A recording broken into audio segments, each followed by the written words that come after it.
pada hari ini kita merupakan program yang di mana berkumpul wanita-wanita bersama di wilayah. Kita membuat program di mana wanita membina kepimpinan berhikmah. Jadi mana ada satu sesi forum bersama dengan doktor daripada UKM menceritakan tentang kepimpinan seorang wanita yang mengikut berlandaskan Islam, berlandaskan daripada Al-Quran. Jadi itu adalah program yang dijalankan pada hari ini.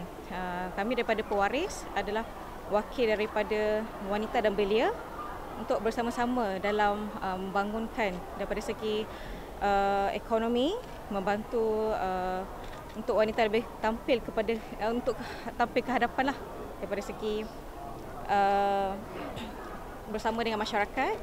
Kita membimbing untuk memberikan mereka ilmu, memberikan kemahiran, ada bersamalah untuk meningkatkan ekonomi dalam negara kita, insya-Allah.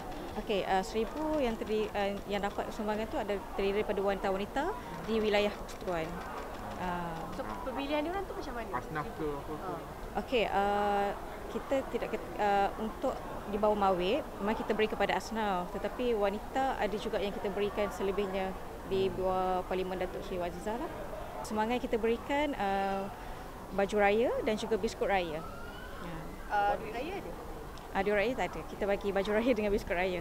Okey, sebenarnya pewaris kami dah lama beroperasi daripada 2018. Tetapi kami betul-betul yang menubuhkan yang sebenar-benarnya ada 2024 bulan Jun 2024 lah. Sebenarnya wanita tidak semestinya wanita yang bekerja saja menjadi pemimpin, tetapi wanita di rumah juga adalah pemimpin sebenarnya. Kerana daripada rumah juga lah dia dapat mendidik anak tu menjadi anak yang lebih baik, anak yang soleh dan solehah. Jadi kita merekatkan diri dengan ilmu-ilmuan, dengan kemahiran, dan kita ada kelas, insya-Allah akan ada program bersama dengan wanita-wanita juga. Kita akan masukkan jugalah yang basic adalah fardu ain. Jadi fardu kifayah adalah wajib sebenarnya kepada umat Islam supaya mereka ada satu ilmu, iaitu kita punya tiang agama kita yang paling penting lah untuk menjadi seorang wanita pemimpin yang baik. Macam tu. 2, 1